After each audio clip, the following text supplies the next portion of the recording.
Welcome to the Fear and Greed Afternoon Report for Wednesday, the 16th of November, 2022. I'm Michael Thompson.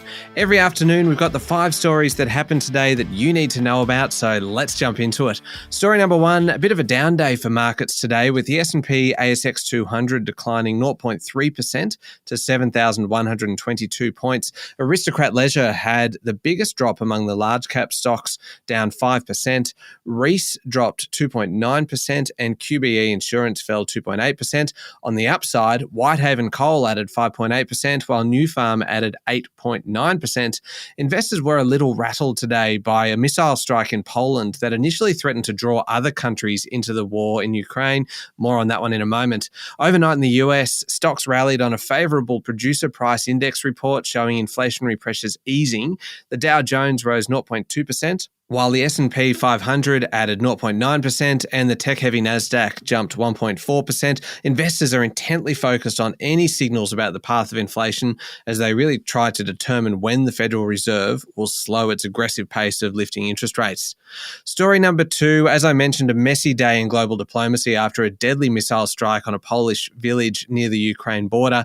Poland blamed Moscow, but US President Joe Biden declared it was unlikely that the missiles were fired from Russia. It appears now that the missile that hit Poland might have actually been fired by Ukrainian forces, hoping to hit an incoming Russian missile. Now, that's really significant because Poland is a member of NATO, and NATO members have an obligation to defend each other against attacks by third parties. The missile strike came as the G20 prepared a communique saying most of its members condemned the war in Ukraine, giving a way out to not only Russia but also China and India, who are wary of condemning Moscow's invasion of Ukraine. Story number 3, Donald Trump has confirmed a presidential bid for the 2024 elections in an hour-long speech filled with nationalist rhetoric.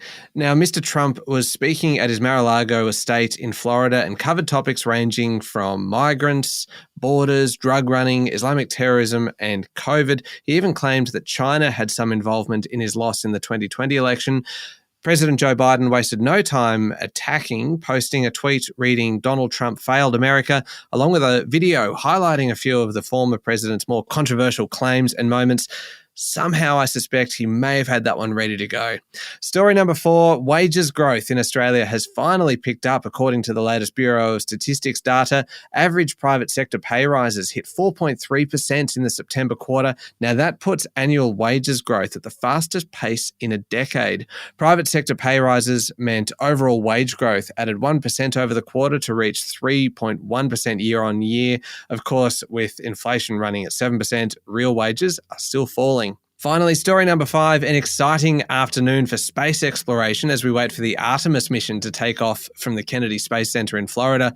The uncrewed Orion spacecraft is due to launch within a 2-hour window, which started at 5 p.m. Australian Eastern Daylight Time. It is a 6-week mission that will see the most powerful rocket in history circle the moon. The Artemis missions are a series of stepping stones really towards landing people back on the moon and eventually a trip to Mars. The launch was cancelled back in August and again in September. It really all depends on the weather.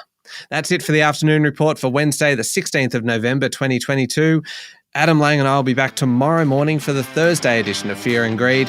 I'm Michael Thompson. Enjoy your evening.